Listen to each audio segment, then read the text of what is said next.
న్యాయసేవ కార్యక్రమానికి స్వాగతం. ఇవాళ మన అంశం లోక్ అదాలత్లు న్యాయ సహాయం. ఈ అంశంపై సలహాలు సూచనలు అందించడానికి మనతో పాటు ఉన్నారు special sessions judge commercial court Rangareddy జిల్లా ఎన్ సంతోష్ కుమార్ గారు, అలాగే న్యాయవాది ఉప్పల అనిల్ కుమార్ గారు. వారిచ్చే విలువైన సలహాలు సూచనలు స్వీకరిద్దాం. జడ్జి గారు, లోక్ అదాలత్లు ఏర్పాటు చేయడం వెనుక ముఖ్య ఉద్దేశం ఏంటి? ముఖ్య ఉద్దేశం ఈరోజు ఈటీవీ ప్రేక్షకులందరికీ కూడా రెండు తెలుగు రాష్ట్రాల వాళ్ళకి శుభోదయం. మరి లోకాత్ ఉద్దేశం ఏంటంటే, మరి సమాజంలో ప్రతి ఒక్కొక్క వ్యక్తికి కూడా ఎటువంటి తారతమ్యం లేకుండా చట్టం ముందు అందరు సమానులే, మరియు ప్రజలందరికీ కూడా న్యాయ సేవలందరూ కూడా అందాలనే ఉద్దేశంతో న్యాయ సేవాధికార సంస్థల చట్టాన్ని ఏర్పాటు చేయడం జరిగింది. మన భారత రాజ్యాంగంలోని అధికరణ 39A ప్రకారము ప్రజలందరికీ కూడా ఉచితంగా త్వరితగతిన న్యాయ సేవలు అందించాలనే ఉద్దేశంతో మన భారత రాజ్యాంగానికి అనుగుణంగా కేంద్ర పార్లమెంటు ఒక చట్టాన్ని చేయడం జరిగింది. అందులో భాగంగా న్యాయ సేవాధికార సంస్థల చట్టం ప్రకారము ఈ లోక్ అదాలత్ని ఏర్పాటు చేయడం జరిగింది. మరి ఈ లోక్ అదాలత్లో మన దేశవ్యాప్తంగా కోర్టులలో అపరిష్కృతంగా పెండింగ్ ఉన్నటువంటి కొన్ని లక్షలాది కేసులకి ప్రత్యామ్నాయ వేదికగా ఈ యొక్క లోక్ అదాలత్ వ్యవస్థ ఏర్పాటు చేయడం జరిగింది. దీనివల్ల చాలా బెనిఫిట్స్ అనేవి కక్షిదారులకు ఉండడం జరుగుతుంది. ముఖ్యంగా ఏంటంటే ఒక రెండు రకాలటువంటి ఉంటవి. ఒకటి ఏంటంటే కోర్టులలో చిన్న చిన్న అటువంటి క్షణికావేశంలో చేసినటువంటి కొన్ని తప్పులు ఏమైనా కానీ నేరాలు చేసినట్లయితే వాటికి ఆ పెండింగ్ కేసులని ఈ లోక్ అదాలత్ వేదిక ద్వారా రాజీ చేసుకునే అవకాశం ఉంటుంది. మరి రాజీ చేయదగినటువంటి అన్ని క్రిమినల్ కేసులు మరియు సివిల్ కేసులకు సంబంధించి అన్ని కేసులను కూడా రాజీ చేయడానికి అవకాశం ఏర్పాటు చేయడం జరుగుతుంది. మరియు ఆల్రెడీ కేసులకు సంబంధించి కోర్టు ఫీజు కనుక కట్టినట్లయితే వాటిని తిరిగి ఆ యొక్క కక్షిదారులకి రిటర్న్ తిరిగి ఇప్పించడం జరుగుతుంది. మరియు ఈ పెండింగ్ కేసులని పరిష్కరించడం వలన న్యాయస్థానాలపైన ఈ యొక్క పెండెన్సీ తగ్గడం వల్ల న్యాయస్థానాలు వాటి యొక్క కొన్ని క్లిష్టమైనటువంటి కేసెస్లో కాన్సన్ట్రేట్ చేయడం జరుగుతుంది. వాటి వలన త్వరితగతిన కేసుల యొక్క పరిష్కారం ఒకటి జరగడం జరుగుతుంది.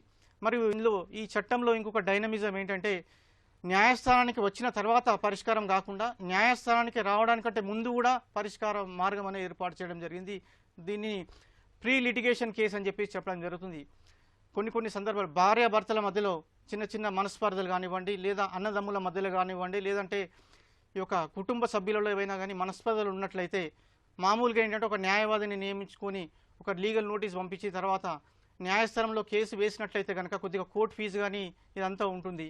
ఇది కొంచెం జటిలమైనటువంటిది ఉంటుంది, మరియు కాస్ట్ ఎక్స్పెన్సివ్ కూడా ఉంటుంది, మరియు సమయం కూడా తీసుకుంటుంది పరిష్కారానికి. మరి ఇందులో కాకుండా ప్రీ లిటిగేషన్ కేసుగా ఈ యొక్క న్యాయస్థానం కాకుండా ఇక లోక్ అదాలత్ని కనుక ఆశ్రయించినట్లయితే ఎటువంటి ఖర్చు లేకుండా కక్షిదారులకి ఎదుటి వ్యక్తికి ఎటువంటి ఖర్చు లేకుండా ఈ యొక్క సంస్థ చట్టం వీళ్ళ ముందు తీసుకొచ్చేసి సామరస్యపూర్వకంగా వాళ్ళిద్దరిని కూడా కూర్చుండబెట్టి ఒక వేదిక పైన మాట్లాడేసి ఒక పరిష్కారం అనేది తీర్పు ఇవ్వడం జరుగుతుంది. దీన్ని అవార్డు అనడం జరుగుతుంది. ఈ అవార్డు అనేది అంతిమమైనగా ఉండడం జరుగుతుంది. దీంట్లో ఎటువంటి అప్పీల్ అనేది ఉండదు, శాశ్వతం కాబట్టి. ఇది సివిల్ కోర్టు డిగ్రీతో సమానం కాబట్టి దాన్ని ఎగ్జిక్యూట్ చేయడానికి కూడా అవకాశం ఉంటుంది. ఈ అవకాశాన్ని కక్షిదారులందరూ కూడా వినియోగించాలని మనవి చేస్తున్నాను. ఓకే, జాతీయ లోక్ అదాలత్ ఎప్పుడుందండి? ఇప్పుడు వచ్చే నెల ఈ నెల డిసెంబర్ 14వ తేదీ రోజు దేశవ్యాప్తంగా ముఖ్యంగా మన తెలుగు రాష్ట్రాలలో ఈ జాతీయ లోక్ అదాలత్ ఉన్నది.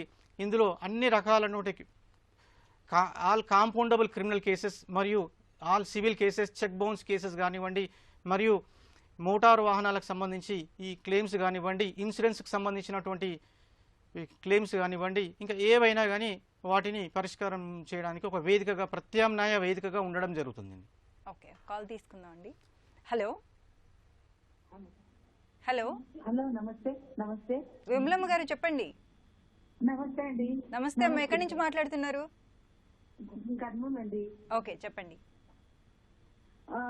మాకు మామగారు మా తాతగారు ముగ్గురులో ఇద్దరికి పిల్లలుండ్రి, మూడో ఆయనకు పిల్లలు లేనందువల్ల మా మామగారు మేము ముగ్గురము కొడుకులు, నలుగురు ఆడపిల్లలు మేము. మా ఆయన నేను కూడా ఇంటి ఆడపిల్లల్ని అందరిని ఆడపిల్లల్ని చేసుకున్నారు. ఆడపిల్లల బిడ్డలకి ఇచ్చారు అందరికి. మా తాతగారికి పిల్లలు లేనందువల్ల మా మర్చి మా మామకు ముగ్గురు కొడుకుల్లో మధ్య ఆయనను దత్తు తీసుకున్నారు. ఉన్నారు. ఓకే. దత్తు తీసుకొని సగం ఆస్తికి ఆయనను, మిగతా సగము మా నలుగురు మామగారు ఉన్నారు. నలుగురు మామగారికి 4 భాగాలని చెప్పి ఇచ్చినారు. ఆయన అంత కావాలని 40 ఏళ్ల నుంచి కేసు నడిపాడు మా మామది నడిపి మళ్ళీ మా మామగారు 1984లో మాకు వీలునామా రాసిచ్చారు తన ఆస్తి. ఈ స్థలాలు ఈయన ఇచ్చిన తాతగారు ఇచ్చినవి కూడా అందులో మెన్షన్ చేశారు దాంట్లోన. అది తెగినప్పుడు తీసుకోండి అని అంతా మా మామగారు చెప్పారు. మా మామగారు లేరు, మా ఆడబిడ్డలు కూడా లేరు. మా ఆడబిడ్డలకు 40-50లోనే పెళ్లిళ్ళు అయినాయి, కట్నాలు ఇచ్చినాను, వాళ్ళు అడగాల్సిన పని లేదని రాసిచ్చినాడు మా మామగారు రాసిచ్చారు. మరి అదేమో మాకు రాసిచ్చినది మా వీలునామాలు మా దగ్గర లేవని తీసుకుపోయి మిగతా మా వాళ్ళు మనవలు అది ఎత్తిపెట్టి ఇచ్చి మళ్ళీ ఇప్పుడు మా మీద చేసేసారన్నమాట. ఆడపిల్లలకు ఆస్తి ఉంది అని. మా మామగారేమో మాకు రాసిచ్చారు, వాళ్ళు ఇందులో ఏలు పెట్టాల్సిన అవసరం లేదని రాసిచ్చింది. మరి ఇప్పుడు తాత ఇచ్చిన ఆస్తిలో ఇప్పుడు మళ్ళీ ఆడపిల్లలకి వాళ్ళ బిడ్డలకి వాళ్ళ బిడ్డలను కూడా మా మరిదే చేసుకున్నాడు. మా ముగ్గురు మా మామగారుల కొడుకులే మా ఆడపిల్ల పిల్లలే అంతా వచ్చినారు. ఓకే అమ్మా, ఇప్పుడు భాగ పంపకాలు ఎవరి వాళ్ళకి జరిగిపోయాయి కదా, భాగ పంపకాలు జరిగాక ఇప్పుడు వచ్చి వాటా అడుగుతున్నారు అంతేనా అండి? ఇప్పుడు కాదు, అప్పుడు ఊరికే పేర్లు రాసిచ్చినాడు ఆయన రాసిచ్చినారు మా మరిది. మళ్ళీ ఇప్పుడు మళ్ళీ మా వారు 2 సంవత్సరాలు అయింది చనిపోయి. మా వారు చనిపోయి 11వ నెలలో చనిపోయింటే 12వ నెలలో మళ్ళీ మాకు నోటీస్ పంపించారు, మరి పిల్లల బిడ్డలు తీయండి. బిడ్డలు 5 మంది ఉన్నారు. మిగతా వాళ్ళ పిల్లలు వాళ్ళు మాకేం అడగలేదు. ఇది మా మామ మా తాత ఆస్తి కాదు కదా, మా తాత దానం ఇచ్చినది కదా, ఇంట్లో అడగాల్సిన పని లేదని వాళ్ళని మాకేం చెప్పకుండా మేమేమో ఏమని మా మీద పెట్టారు. మా తాత ఇచ్చిన ఆస్తికి. మీ ఆడపడుచులకి మ్యారేజ్ ఎప్పుడైందమ్మా? ఏమండి? మీ ఆడపడుచులకి మ్యారేజ్ ఎప్పుడైంది? మా ఆడపడుచులకి 1940-50లోనే అయిపోయినాయి. 4 మా ఆడబిడ్డలు. వాళ్ళు ఇప్పుడు ఉన్నారా అండి? వాళ్ళు లేరండి, వాళ్ళు లేరు. బిడ్డలనే. అర్థమైందమ్మా, అర్థమైంది మీరు చెప్పింది జడ్జి గారు. మరి ఎవరైనా కానీ కష్టార్జితం,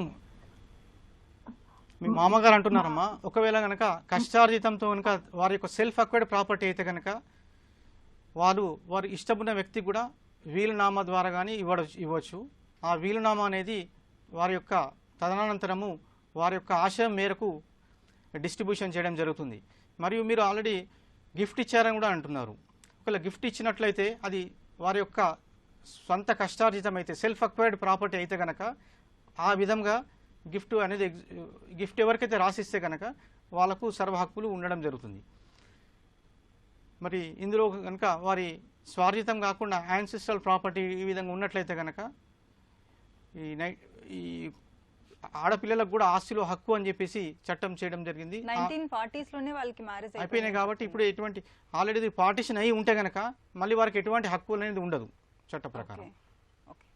మరో కాల్ తీసుకుందాం అండి. మంజుల గారు అనంతపురం నుంచి. Hello madam. నమస్తే మేడం. నమస్తే అండి, చెప్పండి మేడం. మా అమ్మది పుట్టింటి ఆస్తి ఉంది మేడం. మేము కూతురు ఉంటే మా అమ్మకి ఇప్పుడు ఏదైనా అమ్ముకోవడానికి ఆమె స్వతహాగా అమ్ముకోవడానికి అంటే ఎవరు ఒప్పుకోవట్లేదు. కూతుర్లు ముగ్గురు కూతురు ఒప్పుకోకున్నందువల్ల అమ్మ ఏమంటుంది, నా స్వతహా పుట్టింటి ఆస్తి కాబట్టి నేను ఎవరికైనా రాసిస్తా అని వాళ్ళ బావ కొడుకుకి ఏమే సాగింది బాగా, నా బావ కొడుకు ద్వారా చేసి ఏదైనా అమ్ముకోగలను నేను అని ఆలోచన చేస్తాను మేడం. అది చేసి తెచ్చా అట్లా బావ కొడుకుకి. ఇప్పుడు రాసి ఇచ్చేసారా ఆవిడ? మేడం రాసారా బావ కొడుక్కి?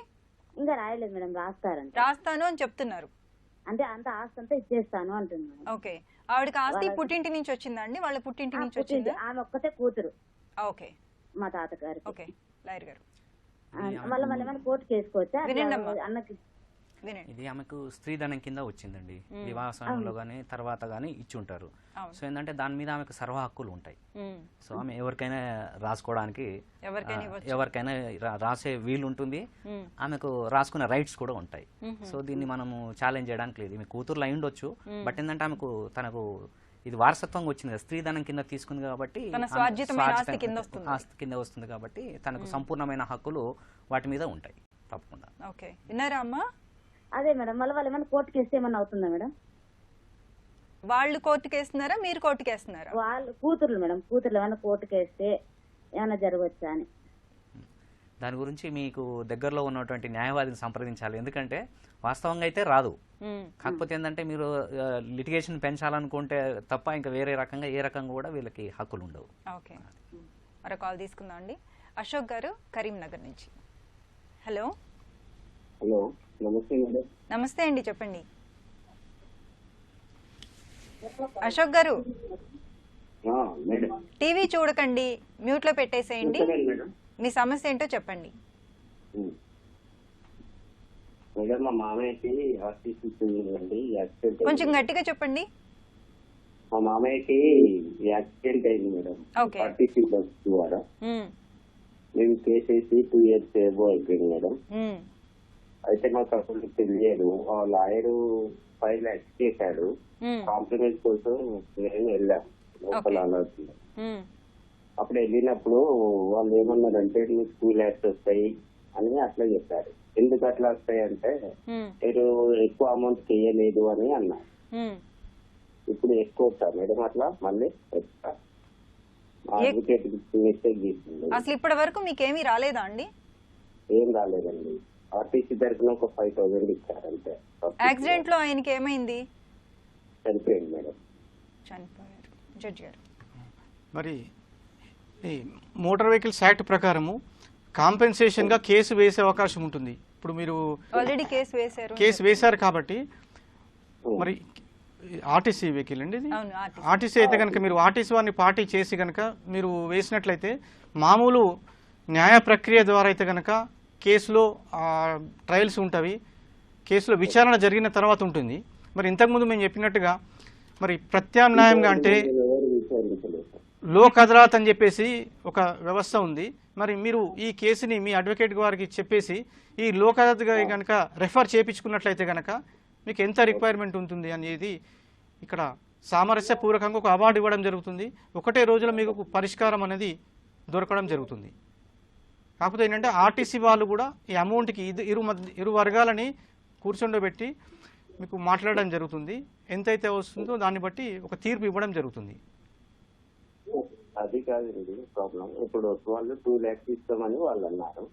ఓకే, 5 లక్షలకు పెడితే 2 లక్షలు తీసుకోమని ఎక్స్ట్రా అమౌంట్ వేయాలి, మీరు కేసులో తప్పు చేశారని మిస్టేక్ అయిందని అంటున్నారు. ఇప్పుడు మీకు ఎక్కువ కావాలనుకుంటే గనక మీరు న్యాయస్థానం ద్వారా కూడా మీరు కేసుని విచారించినట్లయితే గనక మీ యొక్క చనిపోయినటువంటి వ్యక్తి యొక్క ఆదాయం ఎంత ఉండే ఆ రోజుకి ఏమైనా ప్రూఫ్ ఏమైనా ఉంటే గనక ఇంకెక్కువ కూడా 5 lakhs కాదు 10 lakhs, కొన్ని సందర్భాల్లో 1 కోటి రూపాయల వరకు కూడా ఇచ్చారు. అంటే ఇన్కమ్ ట్యాక్స్ రిటర్న్స్ ఉంటే వారు ఏం పని చేసేవాళ్ళు ప్రూఫ్ అనేది ఉండాలి. ఇన్కమ్ ప్రూఫ్ కూడా ఉంటే ఖచ్చితంగా కొన్ని సందర్భాలలో 1 కోటి రూపాయలకు పైన కూడా ఇవ్వడం జరిగింది. చనిపోయిన ఆయన ఏం చేసేవారు? హోటల్ నడిపారు.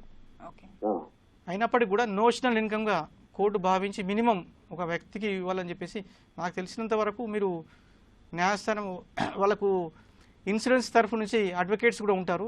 వాళ్ళకు మీరు లోక దృష్టికి మీరు తీసుకొని వెళ్ళినట్లయితే ఖచ్చితంగా మీకు పెంచే అవకాశం కూడా ఉంటుంది. అక్కడ ఒక న్యాయమూర్తి గారు ఉంటారు. మరి ఇది మాట్లాడేస్తే కనుక ఇంకా ఎక్కువ వచ్చే అవకాశం ఉంటుంది. ఇరు వర్గాలకు ఆమోదయోగ్యమైనటువంటి పరిష్కారం వేదిక ఉంటుంది. కాబట్టి మీరు లోక్ అదాలత్ ద్వారా మీరు ఆశ్రయించినట్లయితే ఎక్కడ ఉందో మీకు అక్కడ కన్సర్న్డ్ లోక్ అదాలత్ వారికి రెఫర్ చేయించుకుంటే కనుక మీరు కొద్దిగా బార్గెన్ చేసి ఎక్కువ అడగడానికి అవకాశం ఉంటుంది. మరో కాల్ తీసుకుందాం అండి. వెంకటేష్ గారు విజయవాడ నుంచి. హలో. హలో, నమస్తే సార్. నమస్తే అండి, చెప్పండి. మరి ల్యాండ్ది మార్చికేది సార్. ఓకే, అదే మదర్ గారు పెట్టారు, మదర్ గారు చనిపోయారు. ఓకే, అయితే వాళ్ళు కోర్టులో చేస్తే అది డిగ్రీ అయింది. ఓకే, ఇప్పుడు దానికి రెస్పాన్స్ ఏం చేయాలన్నది. మీ మదర్ది ప్రాపర్టీనా అండి? తీసుకోవచ్చా? ఆ ప్రాపర్టీ ఎవరిది? మదర్దండి. మదర్ ఆవిడ మార్టిగేజ్ పెట్టారు. అవునండి, ఆమె లేరు, వెళ్ళిపోయారు, చనిపోయారు. ఓకే, వారసున్నారు. ఓకే, వారసులు అది తీసుకోవచ్చా బ్యాంక్ లో పే చేసి అని అడుగుతున్నారు, అంతేనా అండి? ఆ అమౌంట్ బ్యాంక్ లో పే చేసి ఆవిడ ఎంతైతే మార్టిగేజ్ తీసుకున్నారో ఆ అమౌంట్ పే చేసి ఆస్తి తీసుకోవచ్చా అని అడుగుతున్నారు, అంతే కదా? అవును అవును. లాయర్ గారు, యాక్చువల్గా మదర్ మార్టిగేజ్ చేశారన్నారు. చనిపోయారు. మార్టిగేజ్ చేశాక చనిపోయారు. మొదటి విషయం ఏంటంటే ఇది రిజిస్టర్డ్ మార్టిగేజా అన్రిజిస్టర్డ్ మార్టిగేజా అనేటువంటిది ఒకటి చూసుకోవాల్సి ఉంటుంది. రెండో విషయం వచ్చేసి మార్టిగేజ్ చేసిన అమౌంట్ దాంట్లోనే కొన్ని కండిషన్స్ ఉంటాయి. మార్టిగేజ్లో ఇన్ని సంవత్సరాల వరకు మార్టిగేజ్ పీరియడ్, ఇంత ఇంట్రెస్ట్ అనేటువంటిది ఒక రాసి ఉంటుంది. అంటే దాంట్లోనే రాసుకుంటారు, దస్తావేజ్లోనే రాసుకోవడం జరుగుతుంది. సో ఆవిడ చనిపోయారు. ఇప్పుడు చనిపోయిన తర్వాత ఈ లీగల్ ఎయిర్స్గా వీళ్ళు రిడెంప్షన్ ఆఫ్ మార్టిగేజ్ అనేటువంటిది ఒక డాక్యుమెంట్ చేసుకోవచ్చు వాళ్ళకి ఇచ్చి ఒప్పుకుంటే. లేకపోతే చట్ట ప్రకారం కోర్టు ద్వారానే దాన్ని క్యాన్సిల్ చేయించుకొని ఈ అమౌంట్ కోర్టు ద్వారా పే చేయొచ్చు. ఓకే, వింటున్నారండి వెంకటేష్ గారు? ఎన్ని సంవత్సరాలకి పెట్టారండి మార్టిగేజ్? అందులో మార్టిగేజ్ అనేది లిమిటేషన్ లేదు, కానీ మామూలుగా 2011-9లో పెట్టినాం. ఓకే, ఇన్ని సంవత్సరాల నుంచి దాని మీద ఇంట్రెస్ట్ పే చేస్తూ ఉన్నారా మీరు? ఇంట్రెస్ట్ కొంతకాలం పే చేశారు. మా మదర్ గారు పెట్టినారు. మదర్ గారు చనిపోయినారు. చనిపోయినప్పుడు తర్వాత మేము పేమెంట్ కడతామంటే ఆయన కట్టించుకోడు. సో మెనీ టైమ్స్ మేము పేమెంట్ కడతామంటే కట్టించుకోడు. అట్లా కంటిన్యూ అయిపోతున్నది. ఎవరండి? బ్యాంక్ వాళ్ళ? మార్టిగేజ్ అండి, ప్రైవేట్. మార్టిగేజ్ ఎక్కడ చేశారు మీరు? Private party, Vijayawada. ప్రైవేట్ పార్టీనా? ఓకే. ఒక న్యాయవాది ద్వారా నోటీస్ పంపించేసి ఇట్లా మదర్ చనిపోయారని చెప్పేసి మేము మార్టిగేజ్ అమౌంట్ ఏదైతుందో విత్ ఇంట్రెస్ట్ పే చేయడానికి మేము రెడీగా ఉన్నామని వీళ్ళు సంసిద్ధత వ్యక్తం చేస్తే వాళ్ళు ఇచ్చేటువంటి సమాధానాన్ని బట్టి వీరు కోర్టు ద్వారా తప్పకుండా దాన్ని రిడెంప్షన్ ఆఫ్ మార్టిగేజ్ చేసుకొని వీళ్ళు కోర్టు ద్వారా అమౌంట్ అసలు మరియు వడ్డీతో కలిపి పే చేయొచ్చు. వీళ్ళు కోర్టును ఆశ్రయించాలి, ఒక న్యాయవాదిని సంప్రదించి కోర్టు ద్వారా చేసుకోవడం కరెక్ట్ అయిన పద్ధతి. ఓకే, మరో కాల్ తీసుకుందాం అండి. వరప్రసాద్ గారు మంచిర్యాల నుంచి. హలో, నమస్కారం సార్. నమస్తే అండి, చెప్పండి. మేడం ఏం లేదు, మా మదర్ ప్రాపర్టీ హౌస్ అండి 2021 లో ఆమె ఎక్స్పైర్ అయింది మేడం. చనిపోయింది. చనిపోయిన బిఫోర్ 25 days బిఫోరే నాకు వీలునామా 100 rupees బాండ్ పేపర్ మీద వీలునామా రాసిచ్చింది మేడం. ఓకే. వీలునామాలు ఏముందంటే ఈ హౌస్ ఏదైతే ఉన్నదో నాకు చిన్న కొడుకు, ఇద్దరు అన్నదమ్ములం, మేము 6 అక్కయ్యలు. అయితే లాస్ట్ పర్సన్ చిన్నాన్ని 10 of time నా దగ్గరనే ఉండే మదర్. అయితే మా అన్నయ్యకి ఇంకొక హౌస్ ఉన్నది, అది మా మమ్మీ పేరు మీద ఉన్న హౌస్ నా పేరు మీద రాసి ఇచ్చింది. అయితే అది నోటరీ చేసుకోలేదు మేడం. మా డాడీ ఆల్రెడీ బ్రతికే ఉన్నాడు. మా గ్రామ పంచాయతీ అన్నట్టు, మా రాజబాబాద్ గ్రామ పంచాయతీకి వెళ్ళేసి మా డాడీని తీసుకొని వెళ్ళినా మేడం. తీసుకొని వెళ్తే మా డాడీ అఫిడవిట్ ఇవ్వమంటే అఫిడవిట్ కూడా ఇచ్చింది, రిటర్న్ కూడా రాసి ఇచ్చింది. సో మా భార్య ప్రాపర్టీ మా చిన్న కొడుకు చేయడం నాకు ఎలాంటి అభ్యంతరం లేదు అని చెప్పేసి విట్నెస్ లను కూడా పిలిపించి రికార్డ్ చేసుకున్నాను. అయినా కూడా నా పేరు మీద మార్చట్లేదు. ఇప్పుడు మీ మదర్ మీకు రాసిన ఇల్లు ఆవిడకి ఎక్కడి నుంచి వచ్చిందండి? వాళ్ళ పేరెంట్స్ నుంచి వచ్చిందండి. Okay, okay. మరి ఈ కేసుకు సంబంధించి మదర్కి, మీ అమ్మగారికి సెల్ఫ్ అక్వైర్డ్ ప్రాపర్టీ కాబట్టి విల్లు ద్వారా తన యొక్క జీవిత కాలంలో ఎవరికైనా కానీ వీలునామా రాసిచ్చే సర్వ హక్కు ఉంటుంది. కాబట్టి అందులో భాగంగా మీకు 100 rupees బాండ్ పేపర్ మీద రాసిచ్చారు అనేది మీరు చెప్పడం జరిగింది. మరి ఆ వీలు నామా ద్వారా కనుక ఇచ్చినట్లయితే కుటుంబం వారసులందరికీ కూడా వేరే ఎవరైనా వారసులు ఉంటే వాళ్ళకి చెప్పండి, చెప్పి సామరస్యపూర్వకంగా ఉంటే కనుక ఇబ్బంది ఏం లేదు. వేరే వారసులు ఎవరైనా కానీ ఏదైనా సమస్య లేవనెత్తినట్లయితే ఖచ్చితంగా ఆ కోర్టు ద్వారా మాత్రమే పరిష్కారం అవడం జరుగుతుంది. మరి కోర్టుకు వెళ్ళొద్దు అనుకుంటే కనుక మరి ఈ న్యాయ సేవాధికార సంస్థల చట్టం ప్రకారం ఈ లోక కన్సర్న్డ్ మండల్ లీగల్ సర్వీసెస్ కమిటీని మీరు ఆశ్రయించినట్లయితే మీకు సంబంధించిన ఎవరైతే ఈ వీలునామాని డిస్ప్యూట్ చేస్తున్నారో వారికి నోటీసులు పంపించి, ఎటువంటి ఖర్చు లేకుండా నోటీసులు పంపించేసి వాళ్ళని అక్కడికి పిలిపించేసి సామరస్యపూర్వకంగా పరిష్కారం చేసే ఆలోచన చేయడం జరుగుతుంది concern mandal legal services committee వాళ్ళు. అయినప్పటికీ కూడా అందులో ఎటువంటి పరిష్కారం కనుక లేకపోయినట్లయితే ఖచ్చితంగా మీరు కోర్టు ద్వారా మాత్రమే మీరు ఈ దావా సివిల్ సూట్ వేసుకోవాల్సింది ఉంటుంది ఈ యొక్క విల్డీని ప్రూవ్ చేసుకోవడంలో భాగంగా. మరో కాల్ తీసుకుందాం అండి. శ్రీనివాస్ రెడ్డి గారు హైదరాబాద్ నుంచి. హలో మేడం, నమస్కారం అండి. నమస్తే అండి, చెప్పండి. విషయం ఏంటంటే మేడం, ఇప్పుడు మా మామగారు, మా మిస్సెస్ వాళ్ళ ఫాదర్ ఎవరైతే ఉన్నారో ఆయనకు ఒక 10 ఎకరాల పొలం ఉండేదండి. ఓకే.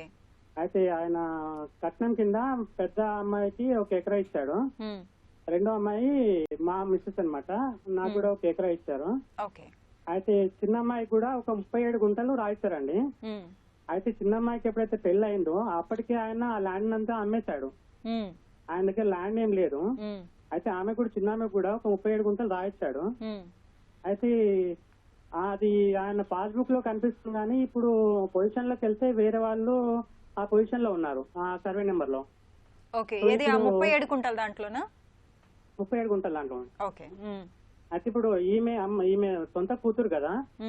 అయితే ఇంతకుముందు ఎవరైతే రిజిస్ట్రేషన్ చేయించుకున్నారో వాళ్ళకి చెందుతుందా లేకపోతే ఈ అమ్మాయికి రైట్స్ ఉంటాయా? ఇప్పుడు దాన్ని ఎట్లా మనం ప్రొసీడ్ అవ్వాలన్నది కొంచెం.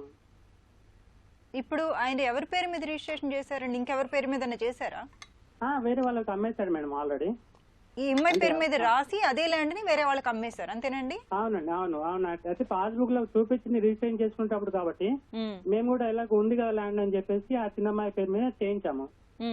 ఆయన కొంచెము వేరే అలవాట్లు ఉండడం వల్ల, అంటే ఆయన కొంచెం మెంటల్ గా అప్సెట్ అయ్యి కొంచెం వేరే వాళ్ళకి రిజిస్ట్రేషన్ చేయించారు. అంటే వాళ్ళు ఆయనకి యాక్సిడెంట్ అయినప్పుడు కొంచెం మెంటల్ గా డిస్టర్బ్ అయ్యాడు. అది వాళ్ళు ఛాన్స్ తీసుకొని ఆ ఊరు వాళ్ళే ఆయన మోసం చేసి ఎంతో అంత అమౌంట్ ఇచ్చేసి చేంజ్ చేసుకుని సంతకాలు పెట్టి చేసుకున్నారు. ఇప్పుడు ఆస్తి ఎక్కడి నుంచి వచ్చిందండి ఆయనకి? వాళ్ళ ఫాదర్ అండి. ఓకే. ఈ అమ్మాయికి 37 గుంటలు కూతురికి రాసి ఇచ్చినట్టు ఏమన్నా పేపర్స్ ఉన్నాయా? రిజిస్ట్రేషన్ అయింది మేడం, రిజిస్ట్రేషన్ అయింది. రీసెంట్ గా మేము దాని పాస్బుక్ కూడా అప్లై చేశాము. అది కూడా ఈ ఒక 1 వీక్ లోపల వచ్చేస్తామని చెప్పారు. ఓకే. లాయర్ గారు, విషయం ఏంటంటే ముందుగా ఇది తాతల ఆస్తి. సో ఇప్పుడు ఎవరైతే వీళ్ళ మామగారు చనిపోయారని చెప్తున్నారు, చనిపోకముందు కూతురుకు 37 గుంటలు రాసిచ్చారని చెప్తున్నారు ఒక విషయం. రెండవ సైడ్ వచ్చేసరికి ఏంటంటే ఇతనితోటి వేరే వాళ్ళు ఊరి వాళ్ళే రిజిస్ట్రేషన్ చేయించుకున్నారని చెప్తున్నారు. అదే ల్యాండ్ చట్ట ప్రకారం ఏంటంటే కూతుర్లకి ఈ 37 గుంటలు ఇచ్చినా ఇవ్వకపోయినా తండ్రి చనిపోయాడు కాబట్టి వారసత్వంగా వచ్చింది కాబట్టి హక్కులు వస్తాయి ఒక విధంగా. రెండవ విధంగా ఏంటంటే ఊరు వాళ్ళు ఏదైతే రిజిస్ట్రేషన్ చేయించుకున్నారో ఏదైనా కానీ చట్ట ప్రకారము అన్సౌండ్ పర్సన్ తోటి లేకపోతే కాన్షియస్ లో లేని పర్సన్ తోటి మనం రిజిస్ట్రేషన్ ఏమైనా చేసుకుంటే చెల్లుబాటు కావు. సో దాన్ని వీళ్ళు కోర్టు ద్వారా ప్రూవ్ చేయాల్సి ఉంటుంది. ఇప్పుడు వీళ్ళ మామగారు చనిపోయారు ఆల్రెడీ, ఆయనకు యాక్సిడెంట్ వల్ల మెంటల్ గా డిస్టర్బ్ అయినాడు. డిస్టర్బ్ అయినప్పుడు ఈ రిజిస్ట్రేషన్ అనేది ఊరు వాళ్ళు చేయించుకున్నారంటున్నారు కాబట్టి దాన్ని ఛాలెంజ్ చేయాలి. ఆ రిజిస్ట్రేషన్ చెల్లదని ఛాలెంజ్ చేసుకుంటూ వీళ్ళకి పట్టాదారు పాస్బుక్ లో 37 గుంటలు కనిపిస్తుంది అన్నది చెప్తున్నారు. కాబట్టి ఏంటంటే వీళ్ళు కూతురుగా హక్కు ఉంటుంది మరియు ఆ రిజిస్ట్రేషన్ ఏదైతే ఉందో అది చెల్లుబాటు కాదు. రెండోసారి రిజిస్ట్రేషన్ ఎందుకంటే అన్సౌండ్ మైండ్, అన్కాన్షియస్ గా అన్సౌండ్ మైండ్, కోయర్షన్ అంటే కొన్ని ప్రోద్బలాలతోటి లేదా సౌండ్ మైండ్ తోటి లేని పరిపూర్ణమైనటువంటి అవగాహన జ్ఞానం లేనప్పుడు చేసేటువంటివి చెల్లుబాటులోకి రావు. కాబట్టి దాన్ని రద్దు చేయమని కోరుతూ ఈమె అడగవచ్చు. తప్పకుండా కోర్టును ఆశ్రయించాల్సి ఉంటుంది. అయితే ఇప్పుడు మేము యాక్సిడెంట్ అయినప్పుడు ఈయన మెంటల్ గా చాలా రోజులు ఒక 1 మంత్ వరకు హాస్పిటల్లో ఉన్నాడు మేడం. అయితే సర్టిఫికేట్ అనేది ఏది మేము తీసుకోలే. అప్పుడు మనకి ఏం అవసరం ఉంటుంది అని ఆయన ప్రూవ్ చేయడం ఎలాగన్నది. ఎన్ని ఇయర్స్ అయింది? దగ్గర 15 ఇయర్స్ అయిందండి. 15 ఇయర్స్ బ్యాక్ ఆయనకి యాక్సిడెంట్ అయింది. అయితే ఆయన చనిపోయింది మాత్రం రీసెంట్ గా ఒక 1 మంత్ బ్యాక్ చనిపోయారు. ఈ అమ్మాయికి రిజిస్ట్రేషన్ చేయించి కూడా ఒక 3 ఇయర్స్ అయిపోయిందండి, 3-4 ఇయర్స్ అయిపోయింది. ఇప్పుడు అంతకు ముందు వాళ్ళకి రిజిస్ట్రేషన్ చేసింది ఎప్పుడండి? ఈ అమ్మాయి కంటే ముందే చేశారు మేడం. వాళ్ళ రిజిస్ట్రేషన్ పేపర్ చూస్తే మనము. సో మీరు ఇంతకు ముందు చెప్పిన దానికి ఇప్పటికీ తేడా వస్తుంది. ఫస్ట్ మీరు చెప్పింది ఫస్ట్ ఆ అమ్మాయికి చేసి తర్వాత వేరే వాళ్ళకి చేశారని చెప్పారు. ఇప్పుడేమో ఫస్ట్ వాళ్ళకి చేసి తర్వాత ఈ అమ్మాయికి చేశారని చెప్తున్నారు. సో ఫస్ట్ రిజిస్ట్రేషన్ వాళ్ళకే అయినప్పటికీ కూడా ఇవి కూతురుగా వాటా ఉంటుంది, హక్కు ఉంటుంది కాబట్టి కూతురికి వాటా ఉంటుంది కాబట్టి తన వాటా అడుగుతూ దాన్ని రద్దు చేయమని కోరొచ్చు. వారసత్వంగా వస్తున్న ఆస్తి ఒకటి. రెండోది ఏంటంటే తను యాక్సిడెంట్ అయిన తర్వాత అన్సౌండ్ మైండ్ తో ఉన్నప్పుడు చేశాడు కాబట్టి దాన్ని మేము ఉన్నటువంటి డాక్టర్ గారు ఇచ్చినటువంటి డిశ్చార్జ్ సమ్మరీ, మెడికల్ రిపోర్ట్స్ ఏమన్నా అవైలబుల్ అవి లేకపోయినా కూడా ఇలా జరిగిందని చెప్పేసి కోర్టు ద్వారా దావా ద్వారానే తప్పకుండా సివిల్ దావా వేసుకొని పరిష్కారం చేసుకోవాలి. లేదు అంటే కనుక లోక్ అదాలత్ ఏదైతే చెప్పారో జడ్జి గారు చెప్పినట్టుగా ప్రీ లిటిగేషన్ కేసు కింద అమ్మాయి ఏదైతుందో కోర్టు వారి లోక్ అదాలత్ వాళ్ళకి అర్జీ పెట్టుకొని వాళ్ళని పిలిపించేసి మాట్లాడడము, సమస్య పరిష్కారం అయితే ఓకే, లేదంటే మాత్రం తప్పకుండా కోర్టును ఆశ్రయించాల్సింది. ఓకే, మరో కాల్ తీసుకుందాం అండి. హైదరాబాద్ నుంచి శశిరేఖ గారు. హలో, నమస్తే మేడం. నమస్తే అమ్మా, చెప్పండి మేడం. నేను 2008 లో ఇంటర్ క్యాస్ట్ మ్యారేజ్ పెళ్లి చేస్తున్నాను మేడం. అయితే పెళ్లి చేసుకున్నాక కొద్ది రోజుల తర్వాత 9 months నేను ప్రెగ్నెంట్ అయ్యాను 2 year వరకు. అయితే ప్రెగ్నెంట్ అయినాక అప్పటి వరకు నన్ను రానివ్వలేదు. పోలీస్ స్టేషన్ లోనే మా హస్బెండ్ ని కొట్టారు. నేను ఇంకా వాళ్ళతో ఎప్పుడు మాట్లాడలేదు, కాంటాక్ట్ కాలేదు. పెళ్ళయ్యాక ఒకసారి కాల్ చేస్తే మీకు ఎవరున్నారు అది అని తిట్టారు. ఎవరండి వేరే వాళ్ళు పోలీస్ స్టేషన్ లో ఎవరు పెట్టారు? వెళ్ళి పోలీస్ కి అంటే ఇలా చేసుకున్నామండి అని చెప్పి వెళ్తే మా బ్రదరు మా మదర్ వచ్చి తిట్టారు. పోలీస్ స్టేషన్ లో మా హస్బెండ్ కొట్టడానికి వచ్చారు, కొట్టడానికి వచ్చారు. ఇంకా ఎందుకు లేదు వీళ్ళకి డిస్టర్బెన్స్ చేయడం అనేసి అన్నయ్యకి యాక్చువల్లీ 2099 లో నాన్న చనిపోయారండి. నాన్న చనిపోతే తను చనిపోయే ముందు 200 గజాలు నాదర్గుల్లో ప్లేస్ కొన్నారండి. ఇల్లు ఒకటి ఉంది మాకు. అయితే ఒకటేమో 180 square యార్డ్స్ తాతల ఇల్లు ఉంది, 200 గజాలేమో అక్కడ ఉంది. అయితే అక్కకు పెళ్లి కాలేదన్నమాట. పెళ్లి కాకపోతే అప్పుడు నాన్న ఏమన్నాడంటే ఈ 200 గజాలు ఇస్తాను, 3,50,000 కట్నంగా ఇస్తాను అనేసి అన్ని నాన్న చెప్పి అనుకోకుండా ఆమె ఎంగేజ్మెంట్ ముందు April 12th లో చనిపోయారు నాన్న 2099 లో. చనిపోతే ఇంకో సరే అనేసి మేము అందులో అన్నయ్యకి జాబ్ రావాలి కదా అనేసి మేమేం చేసామంటే అంటే నేను అమ్మ అక్క అన్నయ్య నలుగురం కూర్చొని సరే అన్నయ్య నీకు కొలువు తీసుకోరా, నీకు ఇచ్చేస్తాము తాతల ఇల్లు కొలువు, డాడీని మగపిల్లని కనుక నీకు ఆ 200 ఏదైతే ఉందో అది నాకు అక్కకి అమ్మ ఇదయ్యేంత వరకు అమ్మ పేరు మీద ఉంటుంది, అమ్మ ఇదయ్యాక మాకు 100 గజాలు ఇవ్వాలిరా అని చెప్పేసి అన్నాం మేడం. అగ్రిమెంట్ ఒకటి రాసుకోలేదు, జస్ట్ నోటి మాటగా అన్నాము. అన్నాక ఇప్పుడు నాకు నాన్న ఏది అడిగినా నీకు ఏది రాదు, నువ్వు ఇంటర్ క్యాస్ట్ మ్యారేజ్ చేసుకొని ఇంట్లో నుంచి వెళ్ళిపోయావు, నీకు అదే ఒట్టు అనేది రాదు, నువ్వు అసలు ఎవరో కూడా మాకు తెలీదు, నువ్వు మా దగ్గరికి రావద్దు, వెళ్తే కనుక చుట్టాల్లో ఎక్కడైనా కనిపించినా తిట్టడాలు ఇవన్నీ కామన్ గా నడిచిపోతున్నాయి. ఇట్లా అడిగితే మాత్రం నానా భూతం పెడుతున్నారు మేడం. ఇప్పుడు మీకు అందులో వాటా వస్తుందా రాదా అనేది మీ సందేహం, అంతే కదా? మేడం. జడ్జి గారు, మరి మీ యొక్క మ్యారేజ్ 2008లో అన్నారు, మీకు ఫాదర్కి సంబంధించిన వాటిలో మీకు ఖచ్చితంగా వాటా వస్తుంది అందరితో పాటు. వారసులుగా మిమ్మల్ని పరిగణించి మీకు వాటా అనేది రావడం జరుగుతుందమ్మా, ఇది వస్తుందమ్మా. కాకపోతే ఏంటంటే న్యాయస్థానంలో కనుక మీరు నేరుగా వచ్చినట్లయితే కనుక కాలయాపన జరుగుతుంది, మరియు మీకు కొంచెం డబ్బు కూడా ఖర్చు అయ్యే అవకాశం ఉంటుంది. దీనికి మధ్య మార్గంగా ప్రత్యామ్నాయంగా ఈ న్యాయ సేవాధికార సంస్థల చట్టం ప్రకారము లోకాయత్ అనేవి ఏర్పాటు చేయడం జరిగింది. మరి ఆ యొక్క లోకాయత్కి మీరు ఒక పిటిషన్ని కనుక పెట్టుకున్నట్లయితే కనుక మీ యొక్క కుటుంబ సభ్యులందరినీ కూడా అక్కడికి పిలిపించేసి ఎటువంటి ఖర్చు లేకుండా వాళ్ళందరూ కూడా అగ్రి అయినట్లయితే కనుక ఒక తీర్పు ఇవ్వడం జరుగుతుంది. అవార్డు అది కోర్టు డిగ్రీతో సమానము కాబట్టి ఆ విధంగా మీకు అవుతుంది. ఒకవేళ కనుక మీకు ఆర్థిక పరమైనటువంటి సమస్యలు ఉండి న్యాయవాదిని నియమించుకోవాలనేటువంటి ఆర్థిక స్తోమత లేదు అనుకుంటే కూడా ఖచ్చితంగా మహిళలందరికీ కూడా మరియు ఇందులో ఒక సౌలభ్యం ఏంటంటే ఉచిత న్యాయ సహాయం అనేది అర్హులు మహిళలందరూ కూడా. అటువంటి సందర్భాల్లో పట న్యాయవాది యొక్క సలహా తీసుకోవడం అవకాశం ఉంటుంది. ఒక న్యాయవాదిని నియమించినట్లయితే వాళ్ళు మీకు సలహా ఇవ్వడం జరుగుతుంది. అవసరం అనుకుంటే కనుక న్యాయస్థానంలో కేసు మీ తరఫున వేయడం జరుగుతుంది. మరియు కొన్ని సందర్భాల్లో ఆ కోర్టు ఫీజు కూడా మినహాయింపు ఇవ్వడం జరుగుతుంది న్యాయ సహాయం పొందడంలో భాగంగా. ఈ అవకాశాన్ని మీరు అందరూ కూడా కక్షిదారులు యూజ్ చేసుకోవచ్చు అని చెప్పేసి మనం చేస్తున్నాము. ఓకే, అలానే లోక్ అదాలత్ ద్వారా సహాయం పొందాలి అనుకుంటే ప్రొసీజర్ ఏంటంటే? లోక్ అదాలత్ ప్రొసీజర్ ఏంటంటే మరి షెడ్యూల్డ్ తెగలు కానివ్వండి, షెడ్యూల్డ్ తెగలు మరియు మహిళలు, చిన్నపిల్లలు మరియు ఈ యొక్క ఇమ్మోరల్ ట్రాఫిక్ యాక్ట్లో బాధితులు, మానవ అక్రమ రవాణా బాధితులు, వీళ్ళందరూ కూడా వారి యొక్క సమస్యని మామూలుగా లిఖితపూర్వకంగా అక్కడ